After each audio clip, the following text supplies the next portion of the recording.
Panas siang itu menyengat seperti bara. Bau keringat, minyak goreng, dan aspal melebur di udara pasar Tanah Abang yang sesak oleh manusia. Di tengah hiruk-pikuk pedagang dan pembeli, satu sosok berjalan dengan langkah berat, diiringi tatapan takut dari kiri dan kanan.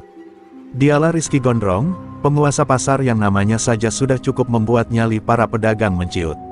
Rambutnya panjang sampai bahu, kusut dan basah oleh peluh, matanya tajam seperti golok yang selalu tergantung di pinggangnya. Ia bukan hanya preman, tapi raja kecil di kerajaan aspal itu. Rizky melangkah pelan, sengaja membuat suara sepatunya bergema di antara lapak-lapak yang sempit. Setiap kali ia lewat, tangan-tangan gemetar menyelipkan uang ke dalam genggamannya, tanda keamanan yang harus dibayar tiap pekan. Tak ada yang berani menatap matanya, sebab di pasar itu, menatap Rizky sama saja menandatangani surat kematian sendiri. "Cepat, bro, setorannya mana?" ucapnya datar, tapi cukup untuk membuat seorang pedagang pakaian menunduk sambil menyerahkan uang lusuh. Semua berjalan seperti biasa, hingga langkah Rizky terhenti di depan sebuah gerobak sederhana berwarna merah, dengan papan tulisan, "Mie ayam Sinta." Di balik uap panas dan aroma kaldu, tampak seorang gadis muda berparas lembut sedang meracik mie dengan tenang. Tak seperti yang lain, ia tidak menunduk, tidak gemetar, bahkan tidak menyapa. Tatapannya lurus ke arah Rizky, seolah sosok menakutkan itu hanyalah bayangan yang tak penting. Sesaat, Rizky merasa ada sesuatu yang aneh, tatapan gadis itu seperti menembus jiwanya. Rizky tersenyum miring, mencoba menutupi kegelisahan yang tiba-tiba muncul. "Heh, kamu baru ya di sini?" tanyanya dengan nada menggoda, tapi suaranya berat seperti ancaman. Sinta tidak menjawab, ia hanya menyendok kuah panas ke mangkuk, lalu meletakkannya di meja tanpa menatap. "Kalau mau makan, duduk. Tapi kalau mau cari masalah, pergilah," katanya tenang, suaranya lembut namun dingin. Kalimat itu membuat anak buah Rizky spontan melirik satu sama lain, belum pernah ada yang berani bicara begitu padanya. Suasana pasar mendadak senyap, hanya terdengar desiran angin dan suara plastik berderak. Rizky tertawa keras, tawa yang lebih mirip geraman hewan buas. "Berani juga mulutmu, ya. Aku Rizky Gondrong, penguasa tempat ini. Semua yang jualan di sini harus setor, ngerti?" Ia menepuk meja gerobak, membuat mangkuk bergetar. Namun Sinta masih diam, hanya menatapnya dengan mata yang teduh namun mengandung sesuatu yang sulit dijelaskan, entah iba, entah peringatan. Dengan santai, gadis itu menyekat tangannya dengan kain, lalu berkata pelan, "Aku tidak takut, Ki. Aku tidak butuh perlindunganmu, karena aku punya pelindung sendiri." Kata-kata itu diucapkan dengan nada lembut, tapi udara di sekitar mereka mendadak berubah, dingin dan berat seperti kabut dini hari. Beberapa pedagang di sekitar spontan mundur, merasakan hawa tak wajar yang merambat di kulit mereka. Rizky mendekat, wajahnya kini gelap dipenuhi amarah. "Kau pikir aku takut sama omongan dukun?" Ia mengangkat goloknya sedikit, kilau logamnya memantul di matahari sore. Tapi saat ujung golok hampir menyentuh dada Sinta, gadis itu tiba-tiba tersenyum. Senyum yang bukan milik manusia biasa, senyum yang membuat bulu kuduk Rizky berdiri. "Kalau kau berani menyakitiku, Ki," bisik Sinta lirih, "pastikan kau siap untuk mati lebih dari sekali."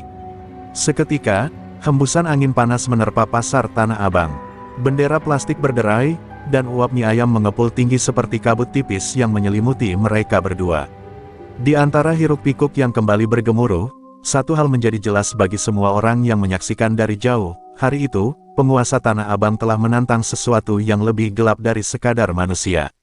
Malam menurunkan, kelamnya ke Tanah Abang. Lampu-lampu pasar redup, sebagian padam, hanya menyisakan cahaya remang dari kios yang belum tutup. Rizky duduk di bangku kayu di markasnya, ruang sempit berisi asap rokok dan botol arak. Tatapan matanya kosong menatap dinding yang penuh coretan nama-nama musuh yang sudah ia kalahkan. Tapi malam ini berbeda. Sejak pertemuan dengan gadis penjual mie ayam itu, hatinya gelisah seperti ada yang mengintai dari balik bayangan. Ia menyalakan rokok ketiganya, menarik napas panjang, lalu mengembuskan dengan kasar. "Cuma cewek jualan mie, masa gue sampai kepikiran terus?" gumamnya sendiri. Namun dalam benaknya, senyum aneh gadis itu terus muncul. Senyum yang dingin tapi menenangkan, sekaligus mengerikan. Ia menepuk kepala, mencoba menghapus bayangan itu, tapi semakin keras ia mencoba, semakin jelas wajah Sinta muncul dalam pikirannya. Tatapan matanya, suaranya, bahkan aroma kuah mie yang tiba-tiba tercium samar dari jendela yang terbuka. Tiba-tiba angin dingin berhembus. Pintu markas yang terkunci rapat bergoyang pelan, mengeluarkan suara kriek yang panjang. Salah satu anak buahnya, Bowo, berdiri dengan wajah pucat. "Bang, tadi gue lewat lapak mie ayam itu," katanya lirih. Rizky menatap tajam. Terus, Bowo menelan ludah. "Gerobaknya masih di situ, Bang, padahal udah jam segini, tapi orangnya nggak ada. Cuma mangkuk-mangkuk kosong, uapnya masih keluar, kayak baru aja masak." Rizky bangkit dari kursi. Dadanya berdebar. "Lo yakin?" Bowo mengangguk cepat. Rizky menarik jaket kulitnya, meraih golok yang disandarkan di dinding, lalu berjalan keluar tanpa bicara lagi. Langkahnya cepat, tapi di hatinya ada rasa yang tidak pernah ia rasakan sebelumnya, takut. Setiap kali ia melangkah, udara terasa semakin dingin, dan suara pasar yang biasanya riuh kini lenyap seolah dunia menahan napas menantikan sesuatu. Saat tiba di lapak mie ayam itu, suasananya sunyi. Uap putih masih mengepul dari panci besar. Meja kayu masih rapi, mangkuk tersusun, dan di sampingnya terdapat seikat bunga melati yang masih segar. Rizky memandang ke sekeliling, tapi tak ada siapapun. "Sinta!" teriaknya. Tak ada jawaban, hanya suara angin melewati tenda biru yang robek di ujungnya. Saat ia mendekat, langkahnya terhenti. Di atas meja, terdapat tulisan samar dari kuah mie yang sudah mengering, "Aku sudah menunggumu." Rizky menelan ludah, tenggorokannya terasa kering. Ia melangkah mundur, tapi tiba-tiba terdengar suara sendok jatuh dari dalam gerobak. Ia menoleh cepat, namun tak ada siapapun. Saat ia hendak memeriksa lebih dekat, panci besar tiba-tiba berguncang hebat, mengeluarkan bunyi dentang logam yang keras. Dari dalamnya keluar aroma wangi melati bercampur amis darah. Rizky spontan menjatuhkan goloknya dan mundur dengan mata melebar. Dan di balik kepulan uap panas itu, Sinta muncul. Rambutnya terurai, wajahnya tenang, tapi matanya kini bersinar merah samar. Ia mengenakan baju yang sama, tapi kini basah oleh sesuatu yang menyerupai air darah. "Kau datang juga, Ki?" Suaranya lembut namun bergema aneh, seperti datang dari dua dunia sekaligus. Rizky tak bisa bicara, bibirnya gemetar, sementara tubuhnya kaku tak mampu bergerak. Sinta mendekat perlahan. "Aku tidak marah, Ki. Tapi dunia tidak bisa lagi membiarkanmu hidup seperti ini," ucapnya lirih sambil mengangkat tangan. Di antara jari-jarinya muncul bara merah kecil yang menari seperti api hidup. "Dulu ayahmu membakar orang yang salah. Kini waktunya api itu kembali pada darahnya." Rizky terpaku, darahnya berdesir, dan malam itu, di bawah cahaya lampu yang berkelap-kelip, suara jeritannya memecah sunyi Tanah Abang, menandai awal dari kutukan yang baru saja terbangun. Pagi berikutnya, suasana pasar Tanah Abang tampak seperti biasa, ramai, bising, dan beraroma campuran minyak goreng, keringat, dan debu. Namun di antara keramaian itu, para pedagang berbisik lirih. Ada yang mengatakan Rizky Gondrong terlihat keluar dari pasar tengah malam dengan wajah pucat pasi. Ada pula yang bersumpah melihatnya berjalan sendirian sambil menggumam sesuatu tak jelas. Tapi seperti biasa, begitu matahari naik, sang preman kembali menunjukkan wajah bengisnya. Seolah malam penuh teror itu hanyalah mimpi buruk yang ingin ia kubur dalam-dalam. Dengan langkah berat dan tatapan tajam, Rizky mendatangi lapak demi lapak, mengumpulkan uang keamanan. Semua orang kembali menunduk ketakutan, tapi ada sesuatu yang berubah dari dirinya, matanya kini tampak gelap, seperti menyimpan bayangan hitam yang tak mau pergi. "Mana setorannya?" Suaranya parau, tapi kali ini ada getar aneh di dalamnya. Saat seorang pedagang tua terlambat menyerahkan uang, Rizky hampir saja menghantam kepalanya dengan golok, sebelum tangannya tiba-tiba bergetar sendiri dan berhenti di udara. "Bang, lo nggak apa-apa?" tanya Bowo hati-hati. Rizky mendelik tajam, namun tatapannya kosong. Ia menunduk, mencoba mengendalikan diri. Dalam hatinya, bayangan wajah Sinta muncul lagi, seolah menatap dari balik uap mie ayam yang membayangi pikirannya. "Gue cuma kurang tidur," jawabnya dingin, lalu melangkah pergi. Tapi setiap langkahnya seakan menuntun ke arah yang sama, ke ujung pasar, tempat gerobak mie ayam itu berdiri. Gerobak Sinta masih di sana, tampak biasa, dengan uap yang naik pelan dari panci. Tak ada tanda-tanda aneh, tak ada darah, tak ada aroma melati seperti malam sebelumnya. Semua tampak normal, tapi bagi Rizky, Setiap detik yang ia lalui di sana terasa seperti ditatap oleh mata tak terlihat. Ia melangkah mendekat, menahan napas, lalu bersuara lantang, "Hei, Sinta. Keluar, gue nggak suka mainan beginian." Dari balik gerobak, muncul Sinta dengan wajah tenang. Ia mengenakan baju yang sama seperti kemarin, bersih dan rapi, seolah tidak pernah terjadi apapun. "Kau datang lagi," katanya lembut, suaranya tenang seperti aliran air. Rizky menatapnya tajam. "Lo pikir gue takut sama omongan dukun? Gue nggak peduli lo siapa. Ini wilayah gue. Semua pedagang di sini, termasuk lo, harus setor." Ia menghempaskan uang recehan di atas meja, suara logamnya memantul keras di antara lapak-lapak. Sinta hanya tersenyum, tidak menjawab. Tapi senyum itu, bukan senyum manusia biasa. Ada rasa iba, ada peringatan, dan ada sesuatu yang dalam, seolah ia tahu bagaimana akhir dari kisah ini akan berujung. "Aku sudah bilang padamu, Ki," ujarnya pelan, "aku tidak perlu perlindunganmu.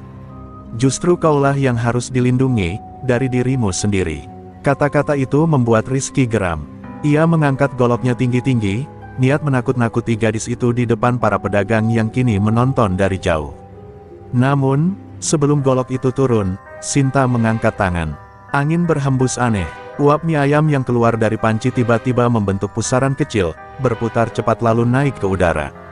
Dari dalam pusaran itu terdengar suara, lirih, bergetar, seperti tangisan banyak orang yang datang dari kedalaman bumi.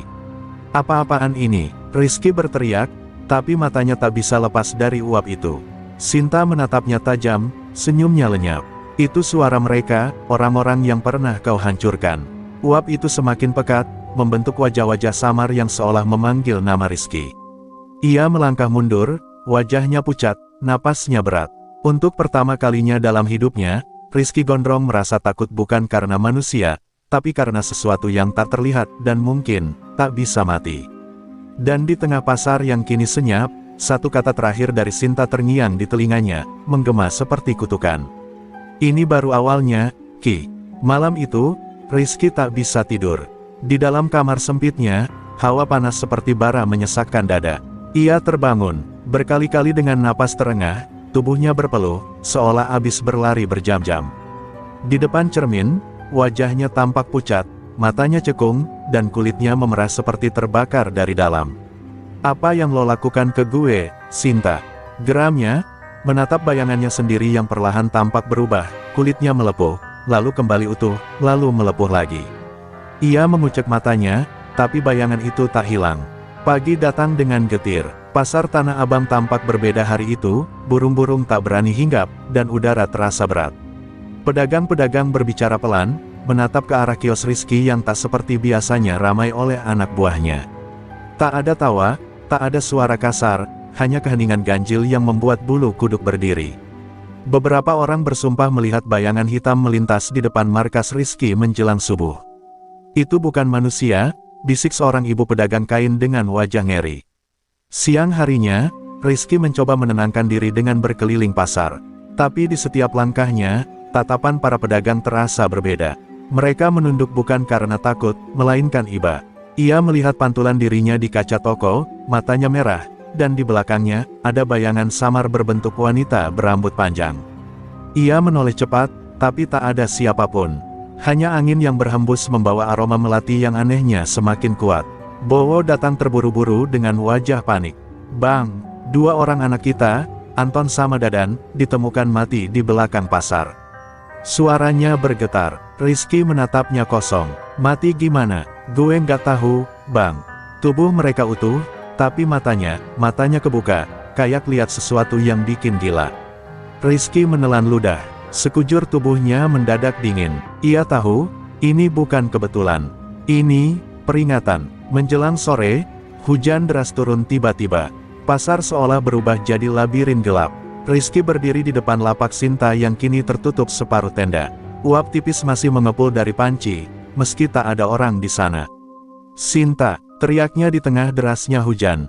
"Lo pikir gue takut? Keluar lo!" Namun yang menjawab bukan suara manusia, melainkan desiran angin yang membawa bisikan aneh. Suara banyak orang yang berbisik bersamaan, mengulang satu nama, Rizky.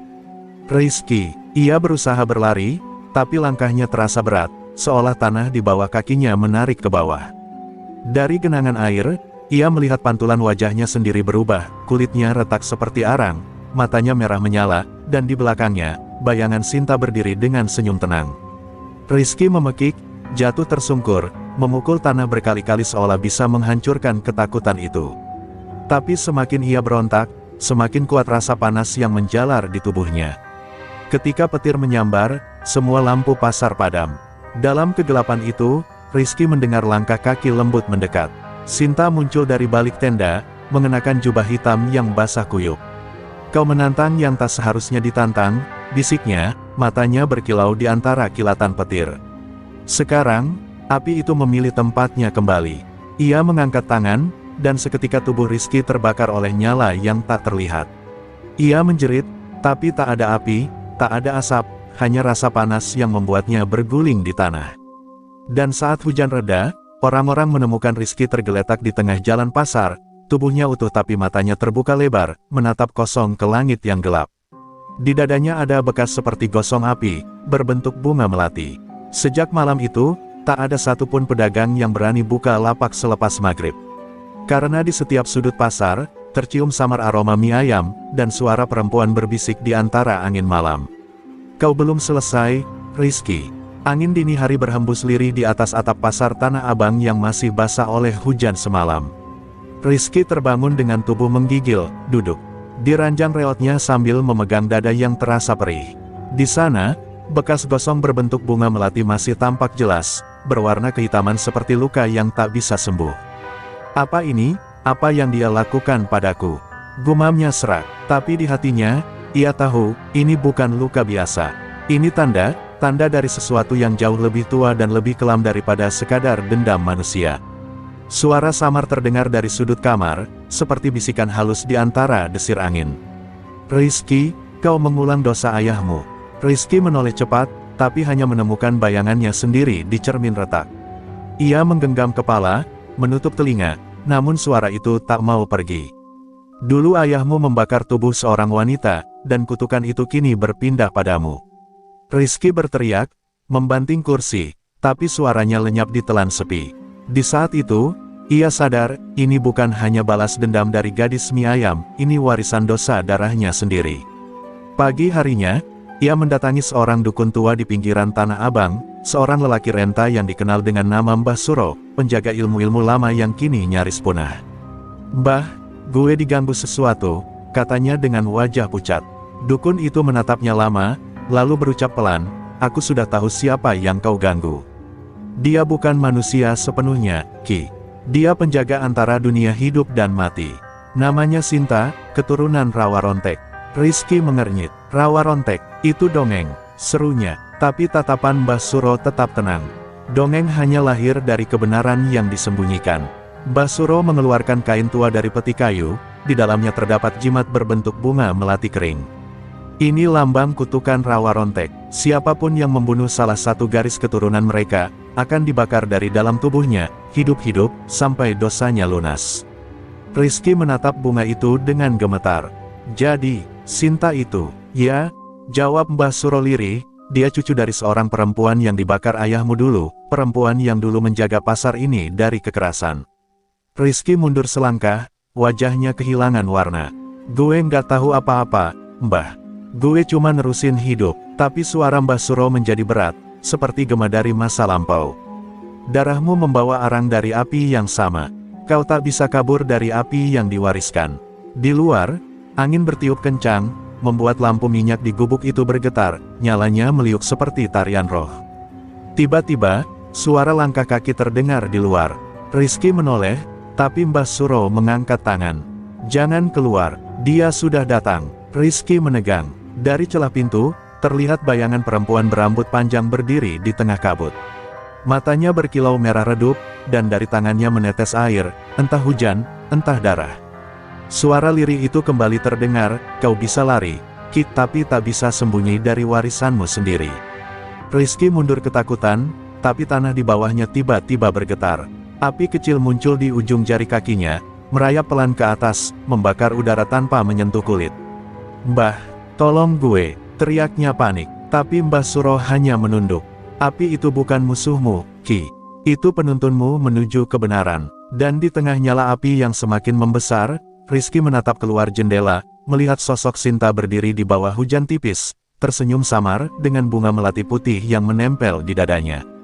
Dan malam itu, Tanah Abang bergetar pelan. Seekor kucing melengking keras, lampu-lampu kios berkedip, dan aroma melati menyelimuti seluruh jalan. Orang-orang berkata, suara risikan perempuan terdengar sepanjang malam, berbisik di antara deru hujan. Api belum padam, karena dosa belum terbayar. Pagi itu, langit Tanah Abang muram. Matahari seolah enggan menampakkan diri, dan kabut tipis menyelimuti jalanan pasar yang biasanya riuh. Dari kejauhan, suara sirene ambulans meraung, memecah keheningan yang menyesakkan. Di belakang los sayur, dua jasad ditemukan tergeletak kaku, Anton dan Dadan, anak buah Rizky yang terkenal bengis. Tubuh mereka utuh, tanpa luka, tapi wajahnya membiru dan mata mereka membelalak menatap kosong ke langit. Lidah mereka kaku, tapi di ujungnya menempel kelopak bunga melati putih. Orang-orang berkerumun, tapi tak satu pun berani mendekat. Itu anak buah Rizky. Bisik seseorang, matanya kayak lihat hantu. Sambung yang lain, aroma melati tercium kuat, menusuk hidung, membuat bulu kuduk berdiri. Polisi datang, tapi tak bisa menemukan penyebab kematian. Tak ada tanda kekerasan, tak ada racun, tak ada jejak manusia lain. Namun bagi para pedagang lama, mereka tahu, itu bukan kematian biasa. Itu peringatan. Rizky mendengar kabar itu di markasnya. Tangannya gemetar saat mendengar nama kedua anak buahnya disebut. Mereka, mati gimana? Tanyanya dengan suara serak. Bo, yang melapor dengan wajah pucat, menjawab pelan, Bang, mereka kayak ketakutan banget sebelum mati. Ada yang lihat mereka teriak-teriak tengah malam, katanya ada perempuan nyanyi dari arah lapak mie ayam. Rizky menatap kosong ke meja. Suara itu, nyanyian itu, ia pernah mendengarnya juga dalam mimpinya. Ia segera berdiri, mengambil goloknya, dan bergegas ke pasar tanpa berkata apapun. Bowo berusaha menahannya, tapi Rizky hanya menatap dengan mata merah. Kalau gue diem, besok gue yang mati. Gue harus tahu apa maunya perempuan itu. Suaranya berat, tapi di dalamnya terselip ketakutan yang ia sembunyikan dengan marah. Langkahnya menggema di antara lorong pasar yang masih lengang, membawa aura kematian yang menebal di setiap sudut. Ketika sampai di lapak mie ayam Sinta, gerobaknya tampak sepi. Tak ada asap, tak ada uap, hanya tumpukan mangkuk bersih yang disusun rapi. Di atas meja, bunga melati putih tergeletak dengan tetesan air di kelopaknya. Tapi yang membuat Rizky gemetar adalah sesuatu yang tergantung di sisi gerobak, foto dirinya sendiri, terbakar setengah, dengan tulisan di bawahnya, utang darah harus dibayar darah. Rizky mencabut goloknya, berteriak marah, tapi suaranya tenggelam oleh tiupan angin yang tiba-tiba berdesir keras. Dari dalam gerobak, terdengar suara logam beradu. Ia melangkah hati-hati, menatap ke celah tirai tenda, dan melihat Sinta berdiri di dalamnya. Tubuhnya tak bergerak, matanya menatap lurus, tapi kulitnya pucat seperti lilin. Sinta, panggil Rizky, tapi tak ada jawaban. Ia maju selangkah, dan tiba-tiba tubuh itu bergerak sendiri, menatapnya dengan mata yang kini sepenuhnya hitam. Kenapa kau membunuh mereka? Hah! Teriak Rizky gemetar. Sinta hanya tersenyum, pelan, lalu berkata dengan suara yang bergema aneh, aku tidak membunuh siapapun, Ki. Mereka hanya dipanggil oleh dosa yang mereka buat. Ia menunduk, lalu mendekat selangkah. Begitu juga kau. Setiap langkahmu kini membawa nyala api dari neraka yang dulu kau tolong nyalakan. Rizky mundur, matanya liar, keringat dingin menetes di pelipis. Golok di tangannya terasa berat, seolah ditarik ke bawah oleh tangan-tangan tak terlihat. Dan saat petir menyambar di langit Tanah Abang, kilat menyorot wajah Sinta, yang kini berubah separuh menjadi tengkorak, dengan bunga melati tumbuh di sela tulangnya. Rizky berteriak histeris dan menjatuhkan goloknya. Tapi sebelum ia bisa lari, tangan Sinta terangkat perlahan. Suara dari arah tubuh-tubuh anak buahnya yang mati bergema di udara, Rizky, waktumu akan tiba. Lalu angin berhembus kencang, meniup ribuan kelopak melati ke arah Rizky, menyelimutinya dalam pusaran putih yang berputar-putar seperti kabut neraka. Dan di tengah teriakan paniknya, pasar Tanah Abang kembali sunyi. Hanya tersisa gerobak mie ayam yang bergoyang pelan, serta aroma melati yang tak hilang meski hujan turun deras mengguyur malam. Itu, Hujan mengguyur Tanah Abang tanpa ampun malam itu.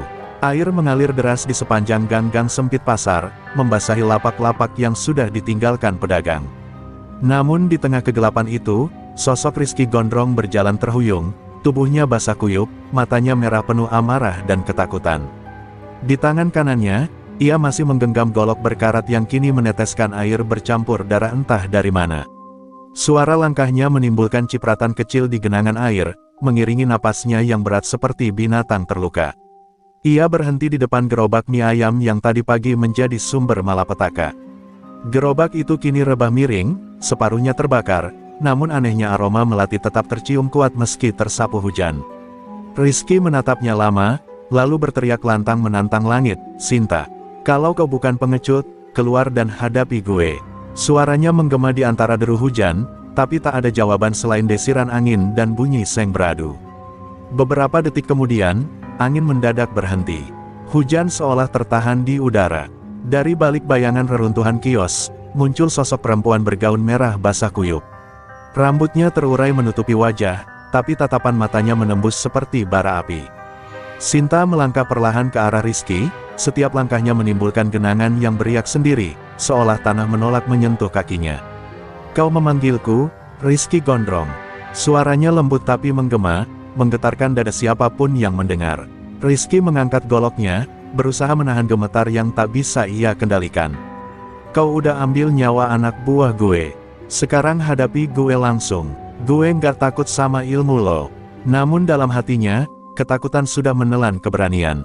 Sinta tersenyum samar. Takut atau tidak, semua yang menumpahkan darah tak bersalah akan menerima balasannya. "Kau sudah menanam banyak dosa di pasar ini, Rizky." Kata-katanya menusuk seperti jarum di dada. Tiba-tiba, kilat menyambar lagi, menerangi wajah Sinta yang kini setengah hancur, tulang pipi tampak, mata kiri kosong tapi berdenyut merah seperti bara.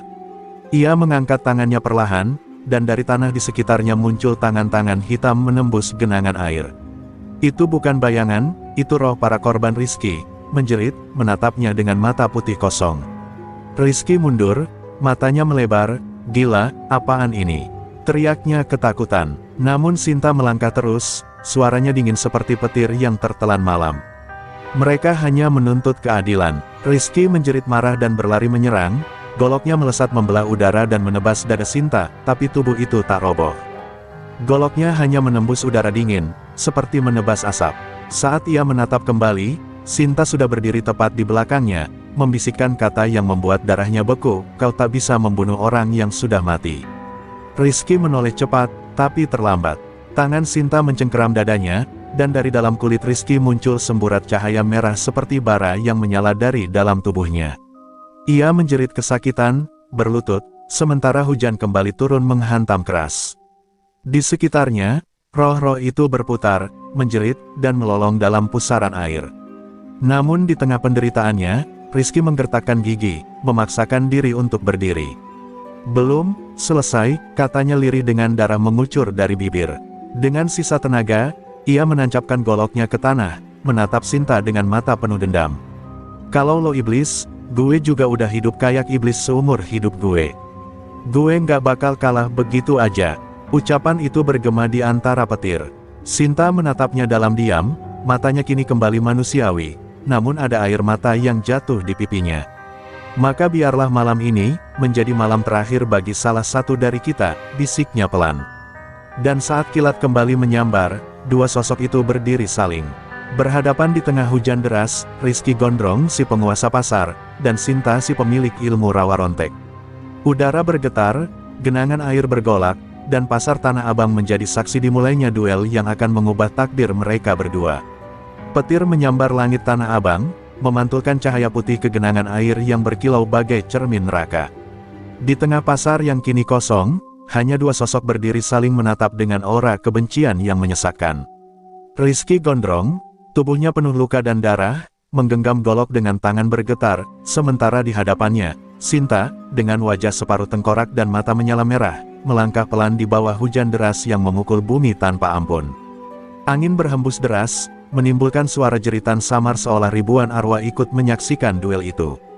"Sudah terlalu banyak darah yang kau tumpahkan, Rizky," suara Sinta lirih tapi menggema ke seluruh pasar.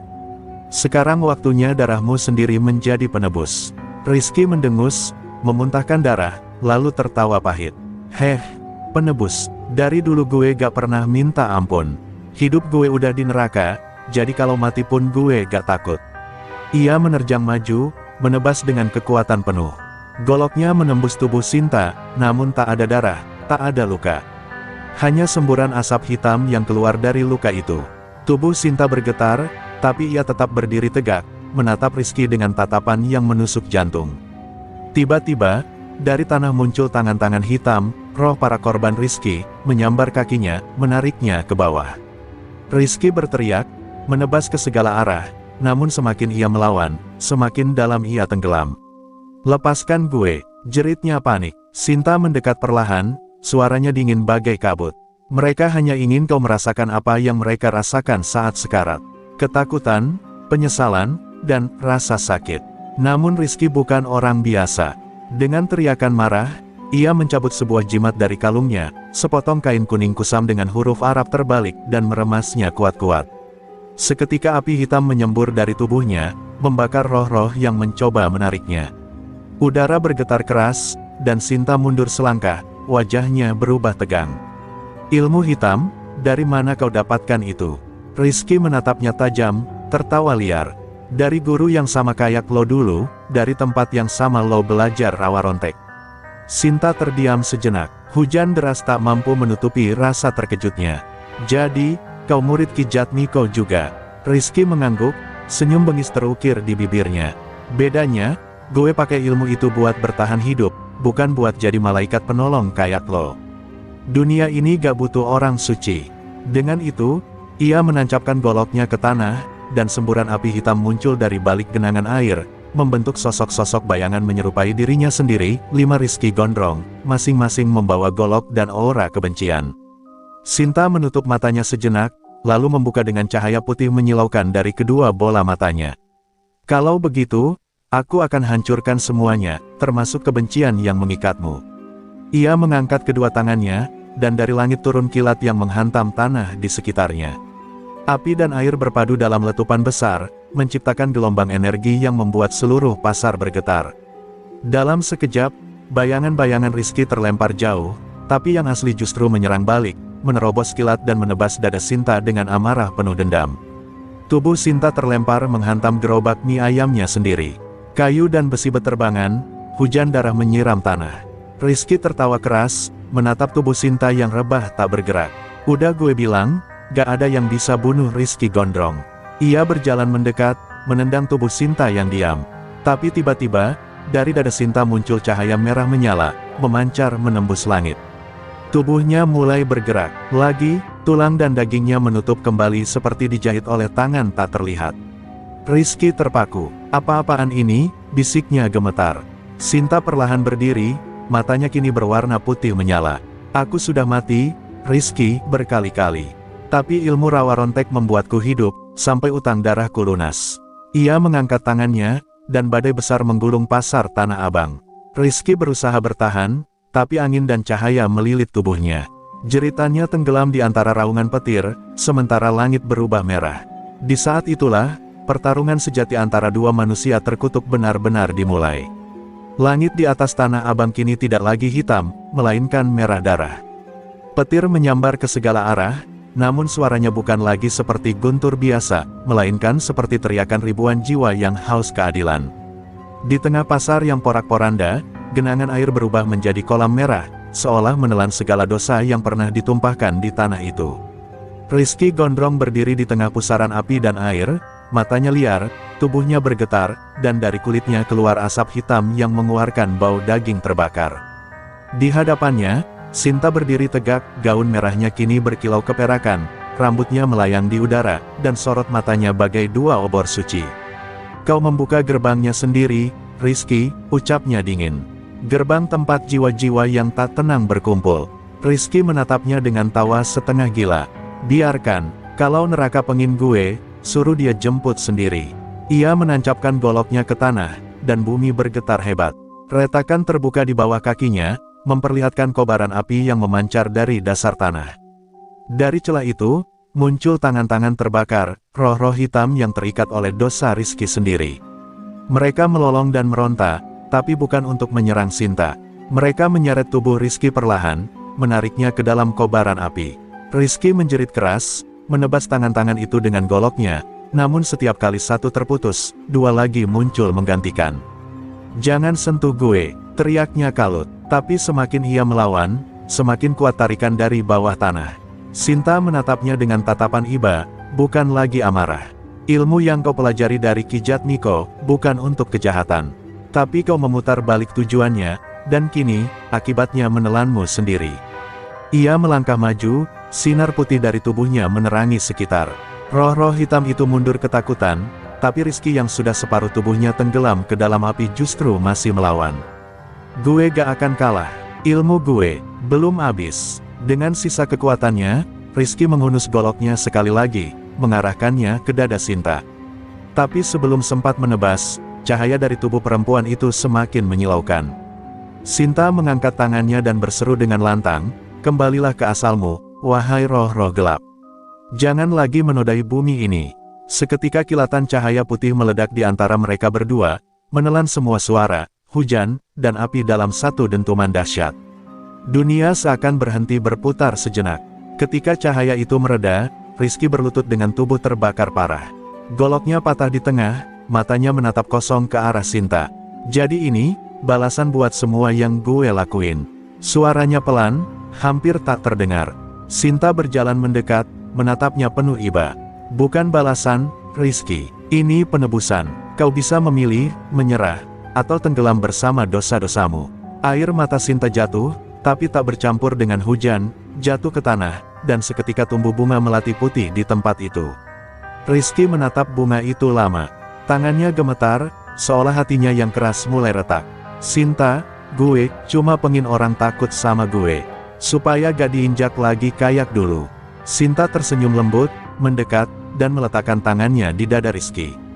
"Kau salah paham, Ki. Ketakutan gak pernah bikin orang kuat, hanya kasih yang bikin manusia hidup." Bisikan itu seperti doa, membuat api di sekeliling mereka mulai padam perlahan. Namun saat Sinta mencoba menarik tangannya, tubuh Rizky tiba-tiba menggeliat keras. Dari punggungnya, muncul semburan api hitam terakhir, sisa ilmu hitam yang menolak mati. Ia menjerit kesakitan, suaranya menggema bagai raungan iblis. Sinta mundur, matanya terbelalak. Tidak, dia belum mau pergi.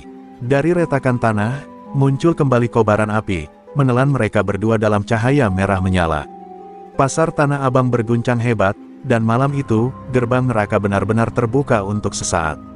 Dan saat semuanya berakhir, hujan turun perlahan menutupi semua jejak. Tak ada lagi Rizky, tak ada lagi Sinta, hanya sisa asap, bunga melati, dan aroma misterius yang menandakan bahwa kisah mereka belum benar-benar selesai. Subuh menyapa Tanah Abang dengan kabut tebal yang menggulung seperti asap dupa pemakaman. Pasar yang semalam menjadi neraka kini hanya menyisakan puing-puing hitam dan genangan air yang memantulkan langit kelabu. Tak ada lagi tanda-tanda kehidupan selain suara air menetes dari seng yang terbakar. Di antara reruntuhan itu, seorang lelaki tua, Haji Karim, penjaga malam pasar, menemukan sesuatu yang membuat darahnya berhenti mengalir, sebatang golok patah, tertancap di tanah dengan kelopak melati putih di sekelilingnya. Ia menatap sekeliling, merasakan hawa dingin yang tidak wajar. "Astagfirullah, ada apa lagi ini?" gumamnya pelan. Namun sebelum sempat melangkah mundur, dari arah lapak mie ayam yang gosong, terdengar suara lirih seorang perempuan menyanyi. Suaranya lembut, seolah datang dari dunia lain. "Lebih besar dari angin malam, bawalah damai. Tapi jangan bawa nyawa lagi." Haji Karim terpaku. Suara itu begitu indah, tapi juga menakutkan, seolah berasal dari dada bumi. Ia mendekat perlahan, dan di tengah puing itu ia melihat Sinta berdiri, mengenakan pakaian yang utuh dan bersih, seolah tidak pernah terbakar api. Namun tubuhnya samar, transparan, dan setiap kali angin berhembus, sebagian tubuhnya seperti bergetar, nyaris hilang. "Sinta," bisiknya. Sinta menoleh, matanya tenang tapi sayu. "Pak Haji, tanah ini belum bersih. Masih ada arwah yang belum tenang." Haji Karim menelan ludah, tubuhnya gemetar. "Maksudmu, Rizky?" Sinta menunduk pelan. Ia tidak sepenuhnya mati. Dendamnya terlalu dalam, dan ilmu hitam yang melekat di jiwanya menolak untuk padam. Sebagian rohnya masih berkeliaran, mencari jalan untuk kembali. Ucapan itu membuat bulu kuduk Haji Karim berdiri. Ia sadar, apa yang terjadi malam itu bukan sekadar duel dua manusia, melainkan perang antara dua dunia yang kini meninggalkan bekas di bumi Tanah Abang. Tiba-tiba angin berhembus kencang, membawa aroma hangus bercampur bau darah. Lampu-lampu jalan yang masih menyala berkelap-kelip, lalu padam seketika. Dari dalam genangan air, muncul bayangan hitam berbentuk manusia, dengan mata menyala merah seperti bara. "Sinta," suara itu berat, dalam, menggema di antara kios. "Kau pikir bisa hapus aku begitu saja?" Haji Karim mundur ketakutan. Bayangan itu tak lain adalah roh Rizky Gondrong, kini terperangkap di antara dunia hidup dan mati. Sinta berdiri tegak, wajahnya tidak menunjukkan ketakutan. "Rizky, lepaskan dendammu. Gerbang neraka sudah menolakmu, tapi surga pun belum mau menerimamu. Kau terjebak di tengah, karena hatimu masih membenci." Bayangan itu tertawa dingin, suaranya menggema panjang. "Aku gak butuh surga, aku cuma mau lo ikut mati beneran, Sin." Tiba-tiba tanah di bawah kaki Sinta retak, dan tangan-tangan api kembali muncul mencoba menyeretnya ke bawah. Sinta berusaha bertahan, sinar putih keluar dari tubuhnya, namun kini lebih lemah. Karena meskipun jiwanya masih kuat, tubuhnya sudah bukan miliknya lagi, ia hanyalah arwah yang tertahan oleh takdir. "Rizky, hentikan ini, kau hanya akan makin tersiksa," teriaknya di antara desis api. Tapi Rizky hanya tertawa, semakin keras. "Gue udah tersiksa seumur hidup, Sin. Sekarang giliran lo ngerasain." Namun tiba-tiba, doa lirih terdengar di antara mereka. Haji Karim, dengan tangan gemetar, mengangkat tasbihnya dan membaca ayat kursi dengan suara serak tapi penuh keberanian. Cahaya putih dari bacaan itu menyebar perlahan, memantul di genangan air, lalu melingkari Sinta. Roh Rizky menjerit keras, tubuh bayangannya mulai retak seperti kaca. "Tidaak," teriaknya. Sinta menatapnya terakhir kali dengan senyum damai. "Pergilah, Rizky. Semoga jiwamu menemukan jalan pulang." Ledakan cahaya putih terjadi lagi, menyapu seluruh area pasar. Ketika kabut mereda, hanya tersisa keheningan. Di tempat mereka berdiri, kini tumbuh dua bunga melati berdampingan di antara retakan tanah basah. Haji Karim berlutut, meneteskan air mata. "Semoga kalian berdua tenang di sisinya," bisiknya lirih. Namun di balik tiang beton yang hangus, samar terdengar suara tawa pelan, bukan tawa jahat, tapi tawa manusia yang akhirnya terbebas dari penderitaan panjang. 40 hari telah berlalu sejak malam neraka di Tanah Abang. Pasar yang dulu ramai kini terasa berbeda, terlalu sunyi saat malam, terlalu berat udaranya saat pagi. Meski lapak-lapak telah kembali buka, tak ada lagi yang berani berdagang di sekitar bekas gerobak mie ayam milik Sinta. Di sana, dua bunga melati tumbuh mekar di sela retakan tanah, selalu basah oleh embun meski tak pernah hujan. Orang-orang percaya, itu adalah pertanda bahwa dua arwah yang pernah bertarung di tempat itu belum sepenuhnya pergi. Haji Karim kini sering datang ke lokasi itu setiap malam Jumat, membawa air yasin dan menabur bunga. Tapi malam ini berbeda, angin bertiup aneh, dingin seperti tangan kematian menyentuh kulit. Di langit, bulan tertutup awan hitam pekat. Saat Haji Karim mulai membaca doa, suara langkah terdengar dari arah kegelapan pasar. Pelan, tapi jelas, seolah sepatu berat menyeret di atas lantai basah.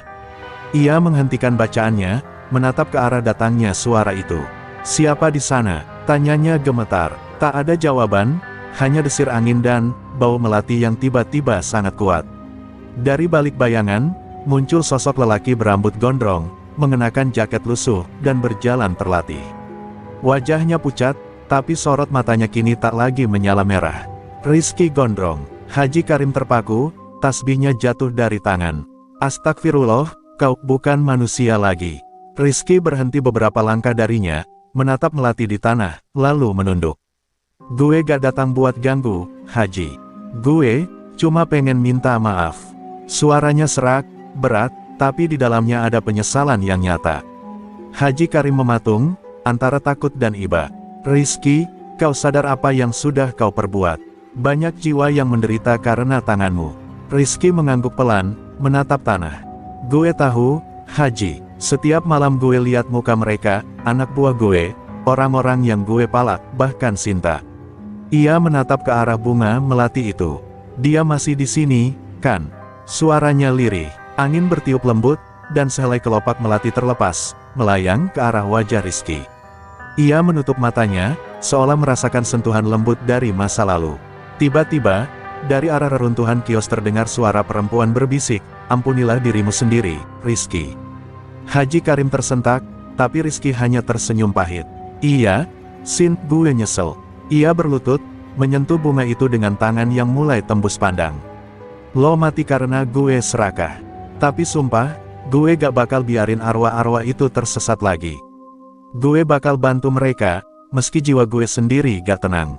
Kata-kata itu meluncur pelan, tapi angin berhenti berhembus seolah seluruh pasar mendengarnya. Seketika, dari arah kios yang gelap, muncul cahaya-cahaya kecil seperti kunang-kunang, beterbangan mengelilingi Rizky.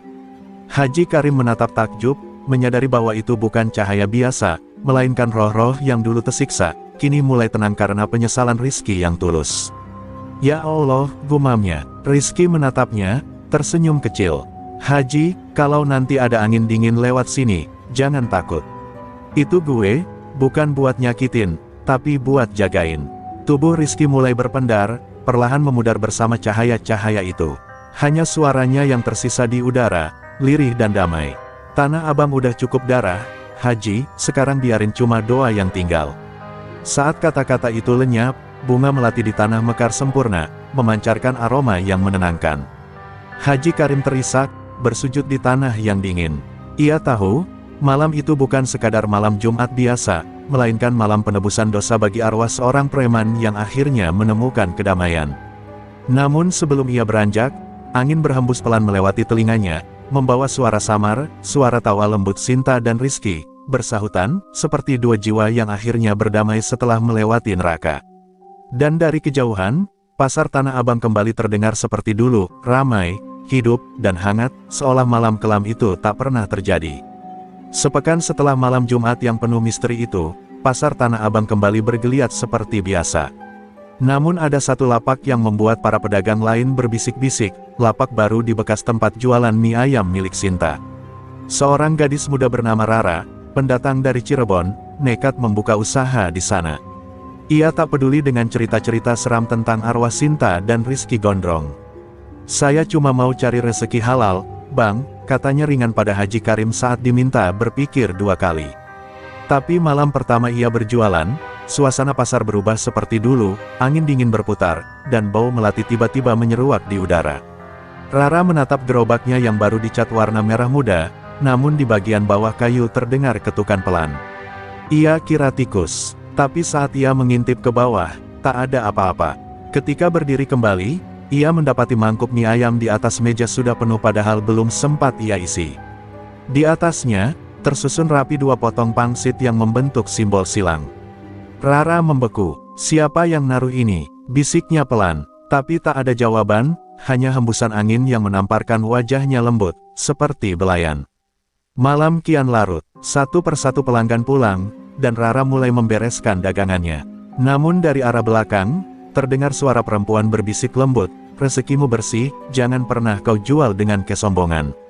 Rara sontak menoleh. Tak ada siapa-siapa, tapi di kaca gerobak, samar-samar terlihat pantulan wajah seorang wanita muda berambut panjang, mengenakan kebaya lusuh.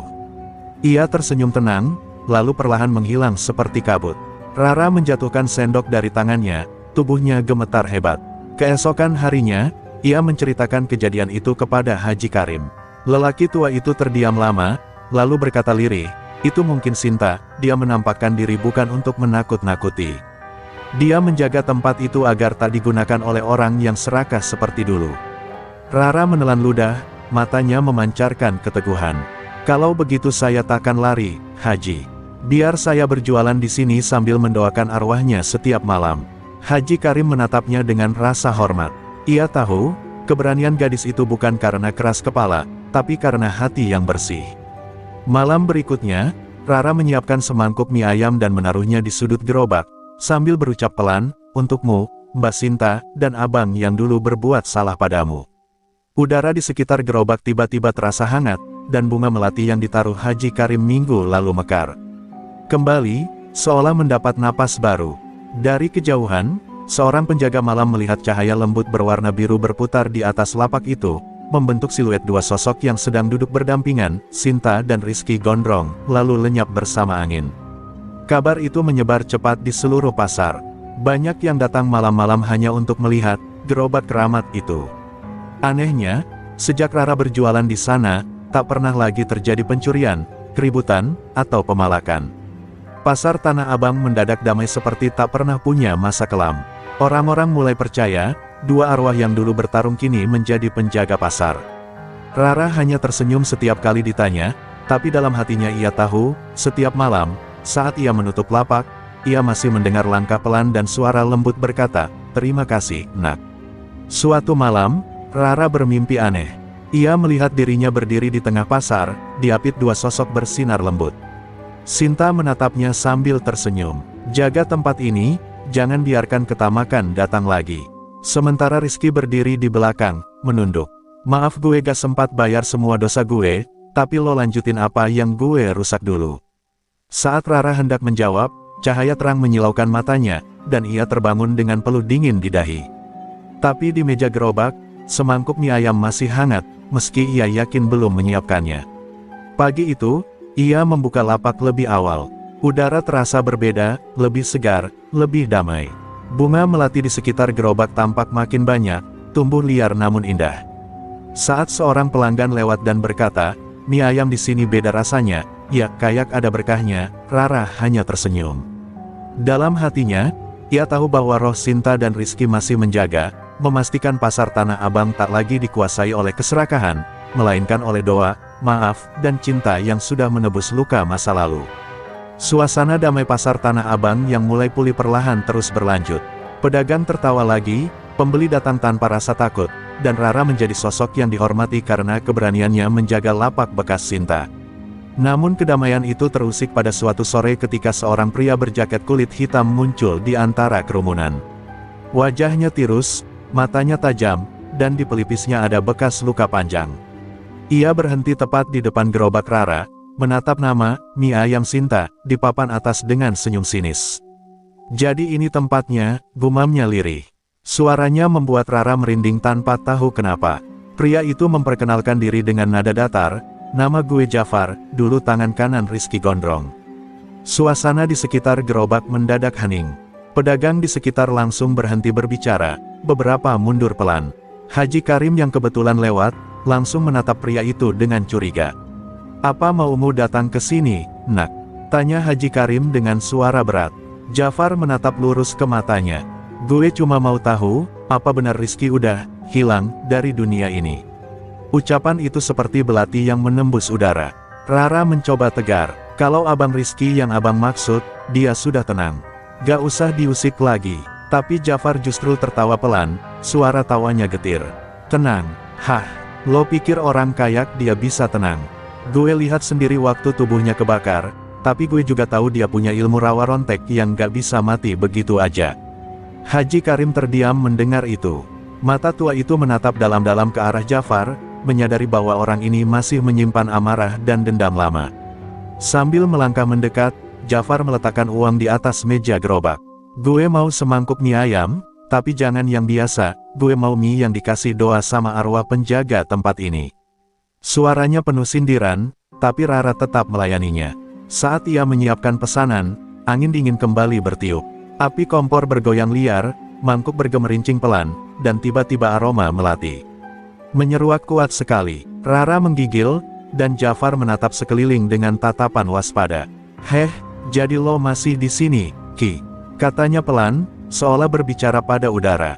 Tiba-tiba dari arah belakang terdengar suara berat dan dalam, samar seperti dari dunia lain. "Pergi dari sini, Jar. Dosa kita udah cukup banyak." Rara mematung, tapi Jafar justru menegang, matanya membesar. "Itu suara lo, Ki. Lo pikir gue takut? Lo ninggalin gue dulu waktu polisi nyergap kita. Gue yang masuk penjara, lo yang kabur." Suaranya menggema, penuh kemarahan yang ditahan bertahun-tahun. Haji Karim mencoba menenangkan, "Nak, jangan biarkan kebencian mengikat jiwamu."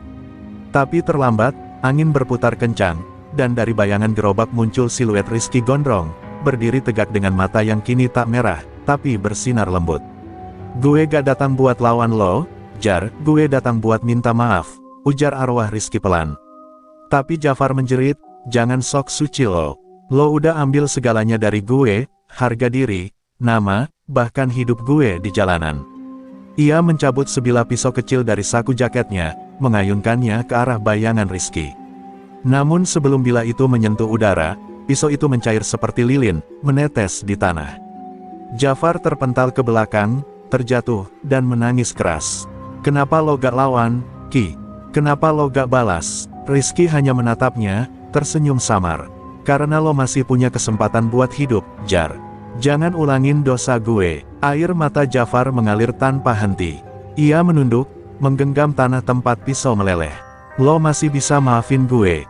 Tanyanya terisak. Cahaya di sekitar sosok Rizky perlahan memudar, dan hanya suara lembut yang tertinggal di udara. Maaf itu buat yang berani berubah. Ketika cahaya menghilang sepenuhnya, bunga melati tumbuh di tempat air pisau menetes tadi, tanda bahwa arwah Rizky benar-benar telah tenang. Rara terisak, sementara Haji Karim menatap Jafar yang kini bersujud, menyesali semua masa lalunya. Sejak malam itu, Jafar tak lagi terlihat di Tanah Abang. Tapi di pagi hari, orang-orang menemukan setangkai melati diletakkan di meja Rara, bersama secarik kertas bertuliskan, dia benar. Hidup bukan untuk balas dendam, tapi untuk menebus. Dan sejak saat itu, kedamaian benar-benar menyelimuti pasar Tanah Abang. Arwah Rizky Gondrong dan Sinta tak lagi menampakkan diri, tapi setiap malam Jumat, angin yang berhembus di antara kios masih membawa bisikan lembut yang menenangkan hati siapapun yang mendengarnya. Ketentraman pasar Tanah Abang yang baru pulih ternyata tak bertahan lama. Dari arah selatan, tepatnya dari kawasan Kebon Melati, muncul sekelompok preman baru yang menamakan diri mereka Anak Selatan. Mereka dipimpin oleh sosok kejam bernama Bagas Tanduk, lelaki bertubuh kekar dengan tato naga di leher dan reputasi yang tak kalah keji dari Rizky Gondrong di masa lalunya. Begitu mendengar kabar bahwa pasar Tanah Abang kini tak bertuan, Bagas tertarik. Tempat itu subur, banyak uang, banyak pedagang penakut. Sekarang waktunya kita ambil alih, katanya di depan anak buahnya, diiringi tawa kasar yang memecah malam. Keesokan harinya, suasana pasar mendadak berubah. Beberapa kios tiba-tiba rusak, pedagang mengeluh di palak, dan kabar itu sampai ke telinga Rara dan Haji Karim. Mereka datang bukan cuma mau uang, Haji, ucap Rara sambil menatap sekitar dengan cemas, mereka mau rebut semua tempat. Haji Karim menatapnya dalam, matanya berkilat prihatin. Dosa lama seolah menagih kembali. Mungkin arwah Rizky dan Sinta harus tahu ini, gumamnya lirih. Rara terdiam, tapi malam itu ia berdoa lebih lama dari biasanya, berharap arwah penjaga pasar itu masih mau melindungi mereka. Beberapa hari kemudian, Bagas Tanduk datang sendiri ke lapak Rara. Ia duduk di bangku kayu, menyalakan rokok, dan meniupkan asap ke wajah gadis itu. Dengar, Neng, mulai besok lo setor 200.000 per hari. Anggap aja biaya keamanan. Kalau enggak, lapak lo bisa hilang. Rara menggenggam sendok erat, tapi suaranya tegas. Saya gak takut, pasar ini punya Tuhan, bukan preman. Ucapan itu membuat Bagas berdiri, menatap tajam penuh amarah. Berani lo ngomong gitu ke gue? Ia mengangkat tangannya, tapi sebelum sempat menyentuh Rara, api kompor tiba-tiba menyala sendiri dengan nyala biru tinggi menjulang, membentuk siluet wajah Rizky Gondrong di dalam kobaran. Bagas terhuyung mundur, rokoknya jatuh. Apa-apaan ini? Teriaknya ketakutan. Para pedagang yang melihat berhamburan keluar, sementara angin kencang berputar di sekitar gerobak Rara. Suara berat dan dalam menggema di udara, jangan sentuh yang tak bersalah, semua orang terpaku, dan Bagas gemetar hebat. Rizky Gondrong, bisiknya dengan mata membesar, api itu tiba-tiba padam, meninggalkan asap tipis dan aroma melati yang menyengat. Rara mematung di tempat, wajahnya pucat tapi matanya menatap kosong ke arah udara. Ia tahu, arwah Rizky kembali turun. Malamnya, Rara bermimpi aneh. Ia melihat Rizky berdiri di tengah api biru, menatapnya serius. Rara, kali ini bukan cuma pasar yang mereka incar. Mereka bawa dendam lama, dan ilmu hitam yang lebih kejam dari apa yang pernah gue punya. Jaga dirimu, kalau lo jatuh, semua doa yang udah kita tanam bakal hilang. Rara terbangun dengan napas tersengal, keringat dingin membasahi keningnya. Tapi di sudut gerobak, ia melihat dua bayangan samar, Sinta memegang tangan Rizky, seolah menguatkannya. Keesokan harinya, Bagas datang lagi, kali ini dengan puluhan anak buahnya. Ia berteriak keras di tengah pasar, "Gue gak takut sama arwah. Ini dunia nyata, bukan dunia jin." Ia mengangkat botol bensin dan melemparkannya ke arah lapak Rara. Api langsung menyambar, orang-orang menjerit, tapi sebelum kobaran itu meluas, angin berputar hebat, dan hujan turun tiba-tiba hanya di atas satu titik di lapak mie ayam itu. Api padam seketika, dan Bagas terpental ke belakang seperti ditampar kekuatan tak terlihat. Ketika ia mencoba bangkit, di depannya berdiri bayangan dua sosok, Sinta berwajah tenang dengan kebaya putih, dan Rizky di sampingnya dengan mata penuh amarah tapi kini bersinar lembut. Bagas tanduk, suara Rizky bergema, "Lo bawa api buat hancurin rezeki orang. Tapi lo bakal ngerti arti api yang sebenarnya." Seketika, Bagas berteriak kesakitan, tato naga di lehernya membara, mengelupas seperti dibakar dari dalam. Anak buahnya panik dan kabur, sementara hujan terus mengguyur tanpa henti. Ketika pagi tiba, tak ada jejak Bagas dimanapun. Hanya tanah basah dan bunga melati yang tumbuh liar di tempat ia terakhir jatuh. Rara menangis dalam diam, berlutut di depan gerobaknya yang masih utuh. Haji Karim berdiri di sampingnya, menatap langit yang mulai terang. "Mereka masih menjaga kita," katanya pelan. Rara mengangguk, memandangi bunga melati yang bermekaran. Ia tahu kini, Tanah Abang bukan hanya pasar biasa, melainkan tempat di mana arwah, doa, dan penyesalan bersatu untuk melindungi kebaikan yang telah tumbuh dari luka masa lalu. Fajar menyingkap langit Tanah Abang dengan lembut, meninggalkan sisa hujan malam yang masih menggantung di ujung tenda para pedagang. Aroma tanah basah berpadu dengan wangi melati yang begitu kuat hingga semua orang yang melangkah ke pasar pagi itu merasa seperti memasuki dunia yang baru, lebih tenang, lebih damai. Rara berdiri di depan gerobaknya yang masih kokoh, menatap bunga-bunga melati yang tumbuh makin banyak di sekitarnya. Tapi di balik senyum tipisnya, ada air mata yang nyaris jatuh. Ia tahu, waktunya sudah dekat. Waktu untuk mengucapkan selamat tinggal kepada dua roh yang telah menjaga pasar dengan jiwa mereka. Malam sebelumnya, Rara kembali bermimpi. Ia melihat Sinta duduk di tepi gerobak lamanya, menatap cahaya bulan sambil tersenyum. "Kami sudah tenang, Nak.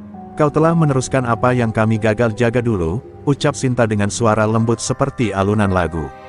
Di belakangnya, Rizky berdiri bersedekap, matanya kini jernih tanpa amarah, tanpa rasa bersalah.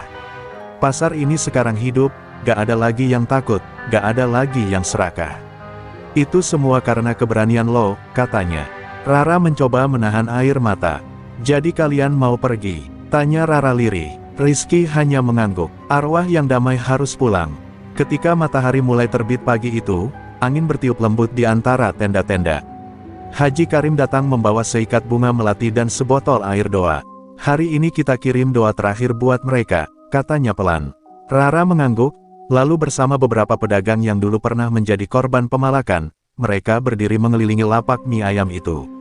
Suara doa bergema lembut, menyatu dengan kicau burung dan suara roda troli yang melintas. Tapi di tengah-tengah doa, tiba-tiba angin berhenti. Udara menjadi sunyi, terlalu hening. Dan di depan mereka, dua sosok cahaya muncul perlahan, Sinta dan Rizky, tersenyum damai. Para pedagang mundur, beberapa menangis haru. Rara menatap mereka tanpa takut, justru dengan rasa rindu yang sulit dijelaskan. Sinta melangkah lebih dulu, menyentuh bahu Rara dengan jemari cahaya yang hangat. "Kau sudah seperti adikku sendiri," katanya lembut. "Teruslah jaga tempat ini dengan hati. Jangan biarkan siapapun mencemari rezeki yang datang dari kejujuran." Rara terisak, menggenggam udara yang seolah masih menyimpan kehangatan dari sentuhan itu. "Terima kasih, Mbak." Rizky menatap Haji Karim dan menunduk hormat. "Haji, maaf gue dulu banyak salah. Tapi lo gak pernah berhenti doain orang kayak gue. Mungkin itu yang bikin gue masih punya kesempatan buat nebus semuanya." Haji Karim tak kuasa menahan tangis. "Nak Rizky, bukan doa yang menebusmu, tapi penyesalan dan keberanianmu untuk berubah." Rizky tersenyum, lalu memandang pasar di sekelilingnya. "Sekarang Tanah Abang udah punya pelindung baru," katanya sambil melirik Rara. "Gue dan Sinta cuma penjaga sementara. Dia yang bakal nerusin cerita kami." Cahaya di sekitar mereka makin terang. Melati-melati di tanah bergetar seolah hidup, mengeluarkan aroma yang menenangkan hati siapapun yang menghirupnya. Rara menatap cahaya itu yang kini mulai memudar. "Jangan pergi terlalu cepat," bisiknya lirih. Tapi Sinta hanya tersenyum. Kami gak pergi, nak. Kami cuma berubah jadi doa yang bakal nyentuh setiap hati yang lewat di sini. Saat itu juga, ratusan kelopak melati terbang bersamaan, berputar di udara membentuk pusaran cahaya putih sebelum lenyap ke langit. Semua orang terdiam, tak ada suara selain napas tertahan dan langkah kaki yang gemetar. Di tanah, tempat kedua arwah itu berdiri, kini tumbuh dua tangkai melati besar yang saling bersilang membentuk simbol keabadian. Rara berlutut, memandangi bunga itu lama sekali, sementara air matanya jatuh tanpa bisa ditahan. "Selamat jalan, Mbak Sinta, Bang Rizky," bisiknya. Angin berhembus pelan melewati wajahnya, membawa aroma wangi yang sama seperti pertama kali ia merasakan kehadiran mereka. Sejak hari itu, pasar Tanah Abang benar-benar berubah. Tak ada lagi preman, tak ada lagi teror. Hanya semangat persaudaraan, kerja keras, dan doa yang mengalir dari setiap pedagang yang melewati gerobak Rara. Dan setiap malam Jumat, ketika angin melati berhembus